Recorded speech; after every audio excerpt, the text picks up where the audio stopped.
News Now Sports. It's the moment most of us in Ohio wait for. Ohio State football is finally back in action. First up, Bowling Green, a place where Urban Meyer's coaching career started back in 2001.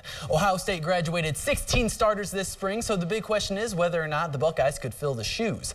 JT Barrett started the day with a pick six, but quickly recovered. Barrett finding KJ Hill downfield. He sheds a tackler. Ohio State ties it at 7s. Later in the first, Barrett out of the gun, standing tall in the pocket, hooking up with Dontre Wilson for a 25-yard touchdown. Buckeyes up 14-7, and this game would just get ugly. Late in the first, Barrett finding Curtis Samuel over the middle. You are not catching him in the open field. 79 yards to the house. Bucks up 21-7. Samuel finishes the day with 261 yards and 3 touchdowns. Second quarter, let's see some of this defense. Bowling Green driving. James Napke goes down the sideline, but that's a no-fly zone according to Malik Hooker. The tip and the pick, setting up his brothers for another 6. Barrett keeping it to himself. That'd be good in flag football too, as he goes in untouched. Barrett ends his day responsible for an Ohio State record of 7 touchdowns. They also set a new school record with 776 yards of total offense. Buckeyes cruise over Bowling Green 77-10. Our very own Eddie Kilroy is in Columbus with more from the team. The 2016 edition of the Ohio State football team already looks like a national championship contender. The Buckeyes scored 77 points today thanks to their school record 776 total yards of offense. Interestingly enough, most of that production came after JT Barrett's pick 6 in the first quarter. The team says their overall talent and the wealth of talent translated to today's victory. You know, that's what happens when everybody does their job. And we let our playmakers make plays. JT was making plays. We were blocking up front. When we can do that, that's what will happen. We did a great job today. JT threw the ball well. Receivers blocked, O-line blocked, tight ends blocked, and we did a great job. We are deep at receiver. A lot of guys can rotate in and make plays for us. So even at tight end, Marcus and AJ.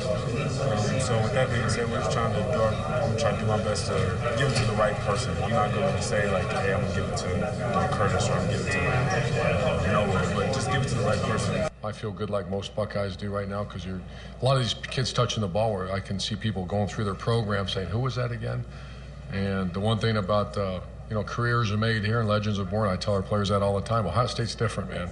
You start making plays and all of a sudden people know who you are at a national level. Fight to make plays because there's a guy behind you going to try to take your spot. JT Barrett finished with 379 total yards and 7 total touchdowns. Curtis Samuel finished with 261 all-purpose yards and 3 touchdowns. And let's not forget about this Ohio State defense, who limited Bowling Green to just 244 yards of total offense and 3 points while forcing 3 interceptions. To sum up, it was a good day to be a Buckeye football fan. In Columbus, Eddie Kilroy, your News Now Sports. Thanks, Eddie. In Bluffton, the Beavers start their season against Wilmington. First quarter, Bluffton facing a 4th and 3. Connor Sheehan throwing one up to Ada's own Micah Robertson. What a catch by the senior.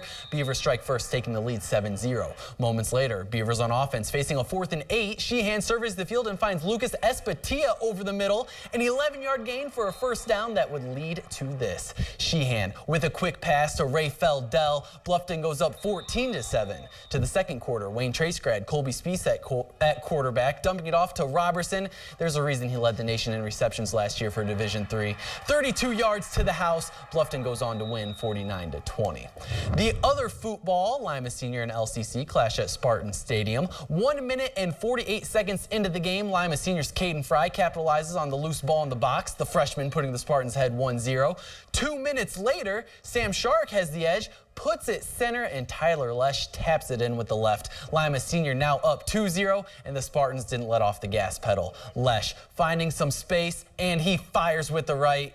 Finishing with a hat trick, the Spartans scoring 3 goals in 9 minutes. Lima Senior wins the match 8-1. Over at Lost Creek, LCC hosting 15 schools in their invite, starting on 9. Bluffton's Olivia Koenig knocks down her par putt. The sophomore cards an 88 and finishes second individually. Bluffton taking 3rd overall in the tournament. Over to 10, Fort Loramie's Emily Knopf chipping onto the green and oh so close to the pin.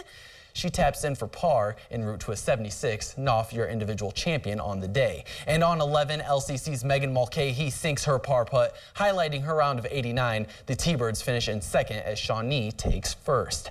And let's finish strong. Columbus Grove hosting 50 other schools this morning in their invite. Starting at the small school grade division, Ottoville's Brendan Siefker takes the gold, blazing through the course in 15 minutes 45 seconds.